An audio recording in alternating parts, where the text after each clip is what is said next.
naging user. Opo. User. Paano naman yung term na user? Consumer. Parang consumer. So, ito ba nakikita namin ay dating ikaw? 2018, Opo. pinapakita sa teleradyo, anong waistline mo nung panahon yan? Hindi na po ako nagme-measure kasi nade-depress lang ako. Nung panahon yun. Okay, tapos ito ngayon, 2019, Opo. Actually, sa 60 plus kilograms ka sabi mo doon sa picture. Opo. Umabot ako ng 64 eh. Okay. Opo. And sobrang overweight po yan kasi maliit ako. For your height, Opo. Oo. Naging 47. Ngayon po medyo bumaba na pa. 46 na ako 46. At dahil din sa diet mo. Ang problema mo wala kang ibang bakuna nung supply, no? Una po, hilig ko pong magluto. Okay. So, nung nag-start ako magluto for myself, dati nag-try ako ng meal deliveries, ganyan. Hindi siya nag-work. Nung ako yung mismo yung nagluluto para sa sarili ko, dahil sigurado ako na keto-friendly at keto-approved lahat ng mga ingredients niya, doon siya nag-work. Okay. So, habang nag-aano ako ng mga like ketchup, mahilig ang family ko sa ketchup, yung husband ko tsaka yung anak ko. Walang kwenta ang omelette pag walang ketchup. Opo, maraming pagkain nga na walang kwenta. Maski spaghetti, nilalagyan ko ng ketchup. Di ba? No? Tama. Unfortunately, bawal sa keto ang normal store-bought ketchup dahil may asukal siya. Okay. Meron din siyang corn syrup. Actually, marami siyang preservatives Alright. na hindi nakakabuti sa blood sugar na destabilize ang blood sugar natin. Pag meron yan, sa nagki-keto diet. Hindi lang po, actually, hindi lang talaga siya for keto. Itong, yung ginagawa ko po ngayon na products, it's for diabetics, kasi sugar-free siya eh. Okay. Wala siyang impact sa glycemic index ng katawan. So yun palang istorya. Alam mo kung bakit kita tinanong ng ganyan?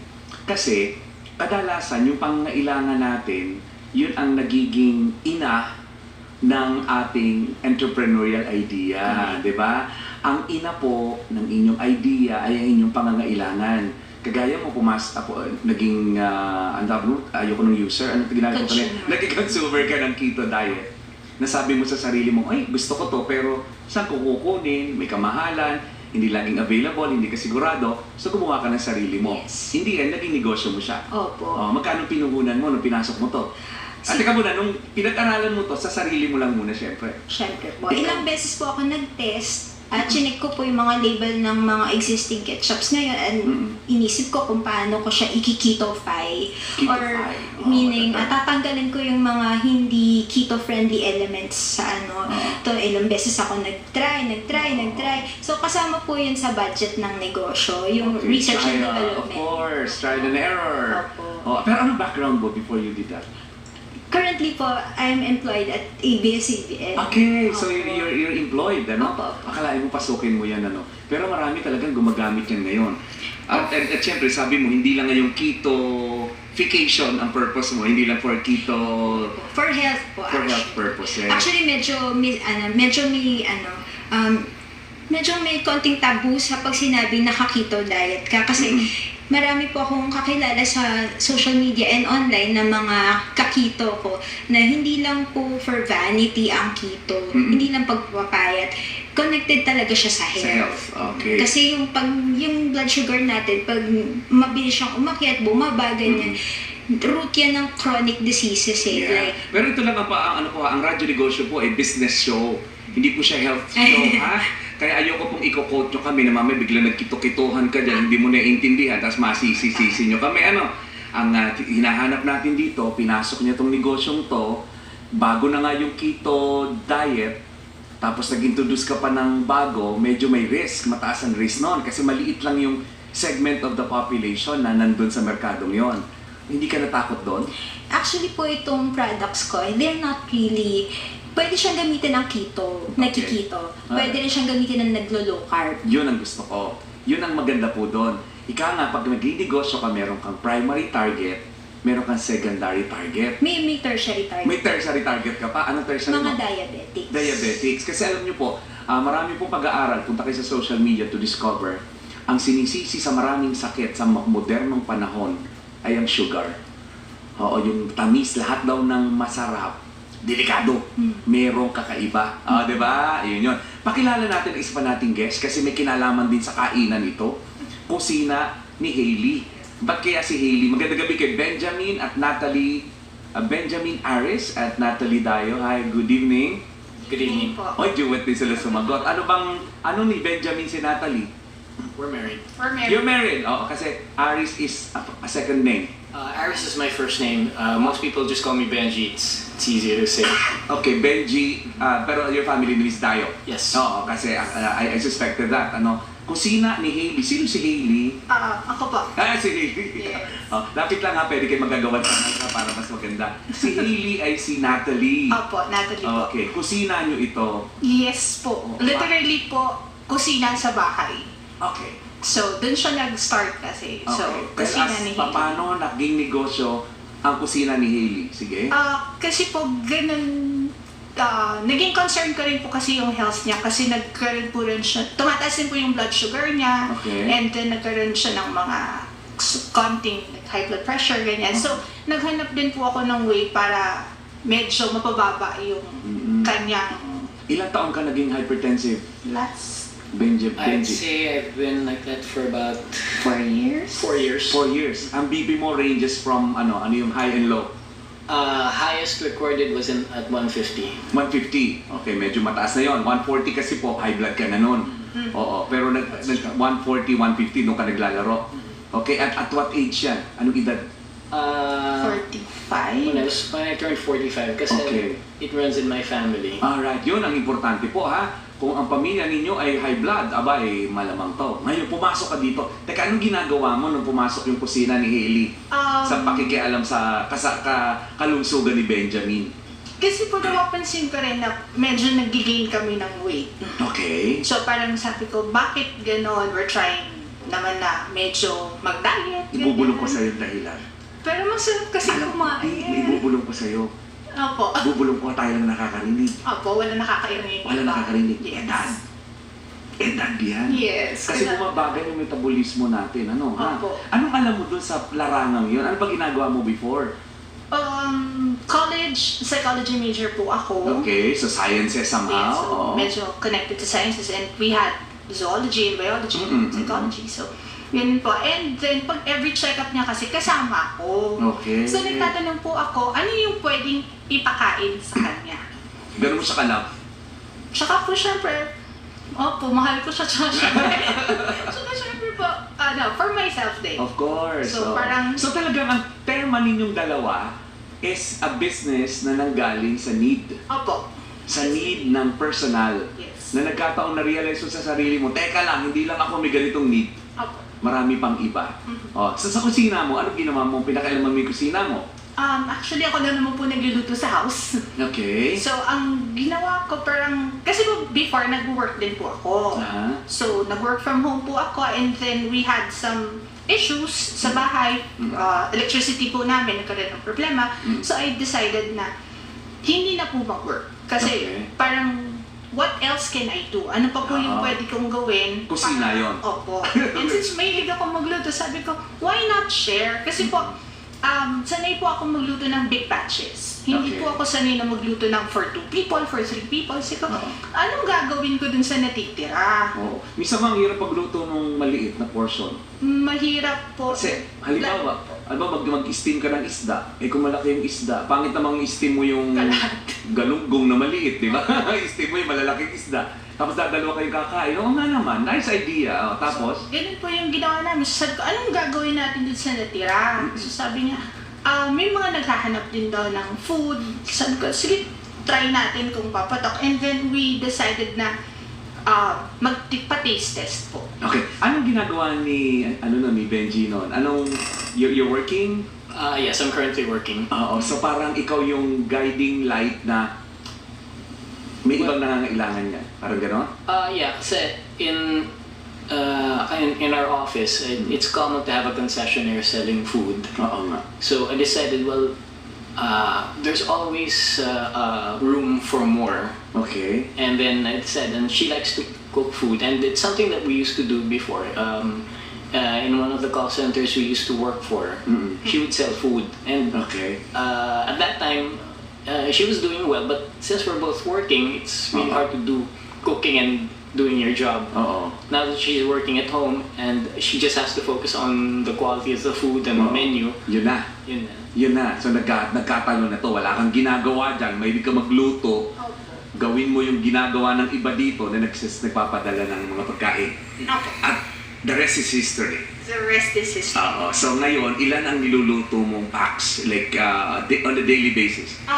Yun nga po maganda ron. Hindi rin po ako nagluluto daily. Kasi Okay. po, talagang ginagawa po namin is on demand nung customers namin. Kung kailan po sila walang baon. Okay. So for example, usually po kasi wala silang baon ng Thursdays and Fridays. Kasi? By end of the week, siguro medyo Wala ng pera. pagod na, wala na rin pong pera. Wala ng pera, oo. So hindi na sila nagluluto. Mm-mm. Doon na po kami pumapasok. Okay. So dito yung tipong full-time 24/7 business mo na everyday may orders, ganon. Yun po ang tinatarget namin kasi since ako lang po nagluluto, Mm-mm. syempre po yung quality. Oh, alam mo, hindi ako bago sa ganyang storya. Kung malapit ka dito sa may Centuries, yung may Sigcor, yung Sunday market diyan. Merong mga career persons diyan or may mga tao diyan ang negosyo lang nila yan. Sabado somewhere at linggo diyan. Pero yung kikitain nila at kailangan nila for the whole week, doon lang nila kinikita. So ang sabi nila talagang 2 araw lang sila nagtatrabaho sa isang linggo at ang kita nila doon sapat na para buhayin sila ng komportable sa mga susunod na 5 araw. Actually, totoo po. It's true. Kasi po, nung nag-work from home po ako, yung kinikita ko po dun sa 2 days na selling is equivalent na po dun sa sweldo ko na nag-work from home. Exactly! Yun po kasi yung mensahe ng entrepreneurship sa inyong lahat. Akala lang natin, ang masarap kasi sa empleyo, ano masarap sa empleyo, Benji? The health card. The health card. You have constant salary, so there's Constant. income. Constant. The word is constant. Di ba? Regular to expect. Yes. Kaya mo sabihin sa akin, sa katapusan, may kikitain ako. Pero yun. Yun ang advantage. That's it. That's it. Pero go beyond that, no more. Di ba?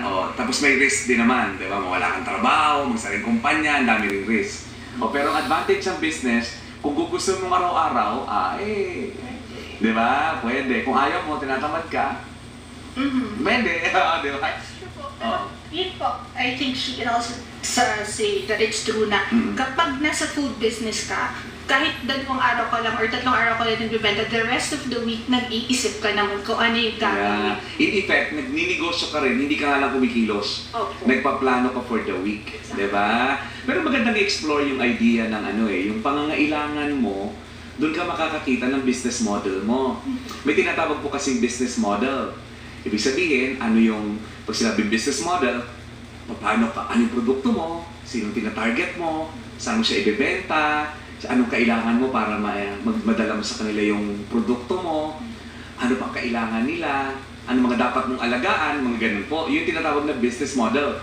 Hindi po yan plus minus lang o hindi lang yan input then output. Hindi. It's a very complicated process. Kagaya mo, ang business model mo, alam mo na Thursday, Friday, doon ka malakas. Opo.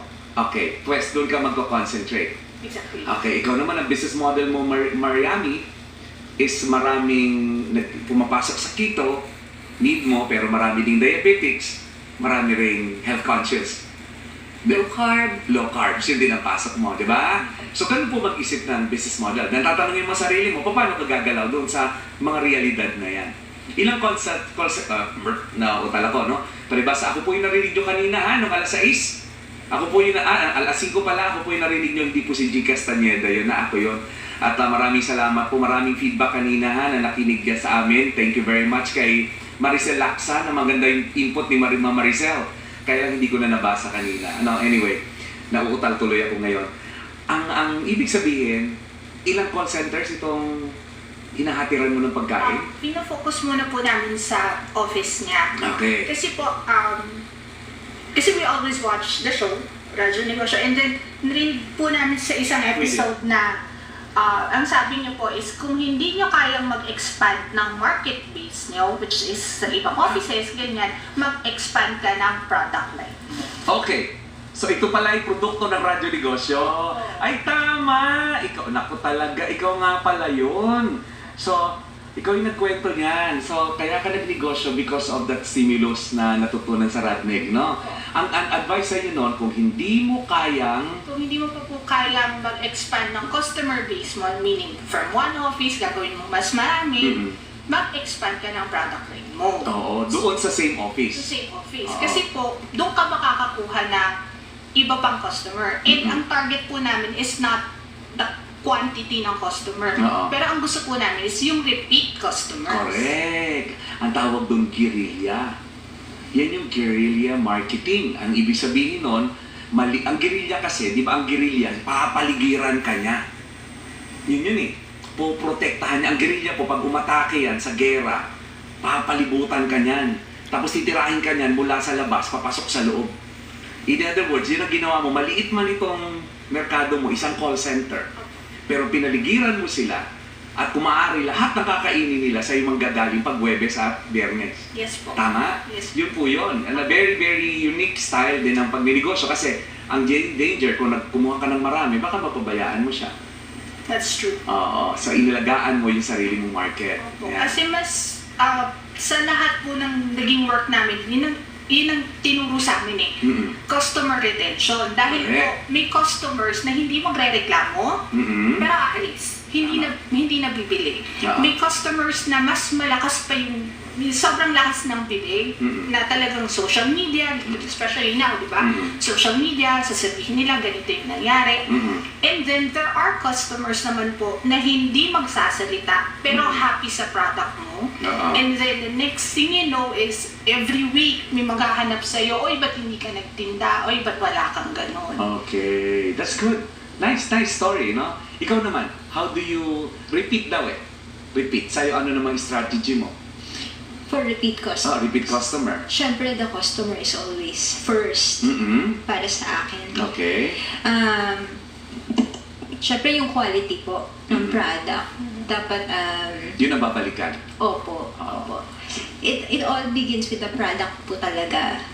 Kasi yun ang entry mo eh. Kailangan functional yung product. Pag sinabi kong ketchup yan, alam niyo bang may nag-experiment na ang ketchup gawing green? O gawing ibang kulay ang ketchup? Yeah. Bakit? Alam mo bakit? Yan naman ni banana ketchup, hindi ba kailangan maging pula yan? Anong pula dyan? Color. Tomato po siya. Tomato. Kung tomato, magiging pula somehow. Pero ba't ganyan ka pula? Hindi dahil sa tomato. Diba? May ibang ingredients to make it more red.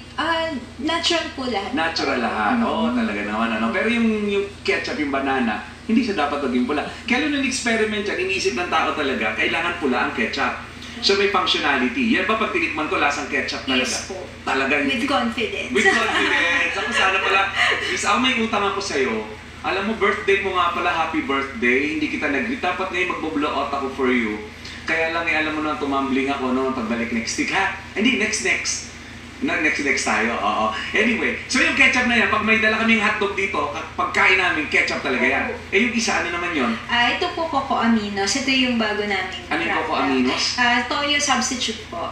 Okay. Kasi ang toyo natin ay may soya, Mm-mm. which is hindi rin siya friendly sa low carb, ng mga nag-low carb diet at nag-keto diet. So hindi pwede. Opo, pero ito ang substitute ko. So pag nilagay ko yan sa adobo, Opo, lasang adobo. lasang adobo. Ay yung Keto Kusina, ano yung Ito po chocolate po. Chocolate? Sugar-free, 100% sugar-free chocolate. Ayan, pwede natin patikman yan. Opo. Pwede natin mamaya konti. Pero subuko ako, si Ma'am Au na lang Natikman na for po me. niya. Pero you go online business. Opo, actually online po ako sa ngayon. Pero may resellers po ako. Yun po yung resellers from the south, Mm-mm. reseller from the deep south, Okay. reseller from the east. And you're operating online. Opo. Okay, kayo, merong online component ang business nyo? Orders, transaction, wala. Not yet po. Pero kasi po, we're trying to establish a different line naman po ng Correct. product. Pero kakailanganin yung online. Do you agree that online business is Definitely. one of the best? Ready to build your own online business. Good news naman para sa ating mga kapamilya listeners na may negosyo. Startup man or establisado ang inyong negosyo, alam nyo bang mas mainam kung ang business nyo ay may presence online? Yun bang mabilis kayong mahahanap ng mga customers nyo galing ang social media sa internet tulad ng Facebook? huwag magalala kung hindi kayo sanay sa internet. Ang Globe My Business ang partner nyo pagdating dyan. Ngayon, kayang-kaya nyo ma-promote ang inyong negosyo through Facebook and reach more customer for success of your business. Basta mayroon kang Globe My Business Postpaid mobile plan, simple lang ito. Una, create your ad. Upload lang ang picture and information about your product and service. Tapos pag-promote na nito diretso sa Facebook. Then, i-charge ito sa inyong Globe My Business the plan. No credit card needed. Yun ang maganda. Kasi karamihan gusto mag-promote pero walang credit card. So this time, no credit card needed. Kaya mga kapamilyang gusto maging successful sa negosyo, call 121 now. Tawag na 121 or visit the nearest Globe store at pwede rin sa globe.com.ph para malaman kung paano mag-create, promote, and charge ng inyong Facebook ad sa Globe My Business the Plan. It's that easy. Yan na, magandang balita yan sa ating mga kapamilya. So anong effect nito sa negosyo? Like ikaw, paano ka nagpo-promote sa online? Meron po kaming Facebook page, yung Kito Kusina PH. Meron din po kaming Instagram account, Kito Kusina PH din. Okay. Yun, dun mostly yun po, yun yung content. Nag-start po kasi yung Instagram bago pa ako nag-sell. So, Alright. mostly it's an advocacy on keto and low carb. Ilan na followers mo ngayon? Marami na. Nag-start lang po ako parang mga 2 months ago 2 months sa October, mga 400 plus. 400 plus. Since October. Oh, that's good And then, ang mahalaga dyan, yung 400 na yun yung organic at saka yun yung talagang followers mo at interested na sa circle na yun. Okay, thank you very much sa aking mga followers. Naka 500,000 na ako, Ma'am Ao. 500,000 followers kahapon na na-hit ko yon. At ang bilis, pag ganun karami, mabilis na mabilis. Lalong-lalo na maraming issues ngayon. Anyway, so, yun. Ang kagandahan ng negosyo ninyo, in your case, relax mode, no? Chill mode. So, paano yung araw mo pag Huwebes ng gabi? Kasi po pag Huwebes ng gabi, actually it's talaga pong the entire week talaga yan. Pagkatapos ko pong magluto ng Thursday and Friday, nag-iisip na po ako niyan. Kung ano susunod? Kung ano po yung susunod. Kasi po, halimbawa ayoko nung itsura ng let's say chicken. Hindi ko siya bibilihin. So ano pa yung pwede kong i-substitute doon sa chicken for next week's menu. So kailangan, in a day, meron po akong at least 3 pagpipilian. And the unique selling proposition mo ay healthy. Yes. Kasi you want it for him and you want it for your... When you say healthy, anong definition mo ng healthy? It's healthy po kasi medyo regulated po yung ingredients. Hindi rin po ako gumagamit ng preservatives. Hindi rin po ako gumagamit ng mga additives pag nagluluto ako. Okay. So ayaw po namin yun kasi as you know, maraming salt and marami pa siyang betchin. So tinatanggal ko po yun. Okay. So, So everything is yun natural. ang differentiation. As much as possible, what you serve your husband is what you serve your client, your customers. Yes po. Ang thinking po kasi namin is hindi namin kayo pakakainin ng isang bagay na hindi namin kakainin sa bahay. That's good. Actually, dapat yan ang prinsipyo ng mga nasa negosyong pagkain. Do you agree? Kasi kung hindi mo kayang kainin, ba't kaya mong iserve? Diba? Kung hindi ka naniniwala sa niluluto mo, bakit mo siniserve sa iba? Anong klase ka? Nagpanluloko yun. Kaya nga maganda dyan, alam niyo, uso ngayon yung konsepto ng kitchen na bukas, nakikita ng lahat kung paano mo piniprepare. At nauso na rin po yung konsepto ng kitchen na pag-order mo pa lang nakasulat na kung anong mga ingredients. Actually, dadating siguro ang time na pati caloric value ng kinakain mo nakalagay na sa menu. Kasi kung nilalagay mo yun sa dilata na binibili mo, ba't hindi mo ilagay sa menu na isa-serve mo rin naman? Diba? I think dadating yung panahon yan, and you have to be true to it. Ang mga ilang units na sa-serve mo sa Thursday, Friday? Depende po. Kasi syempre may mga nagre-resign, may mga Yung high and low. What's high and what's low? highest po namin na tina-target kasi talagang, we always set targets po. Okay, their targets are, Ang targets po namin usually is 15 to maintain quality. Alright. That's 15 per day. Mm-mm. Tapos, yung nga po, of course, high and low, minsan hindi, minsan mamimit. And that's the beginning. That's a good idea. Ang mahalaga dito, you have started something. Apo. And you are convinced na yung ginagawa mo tama.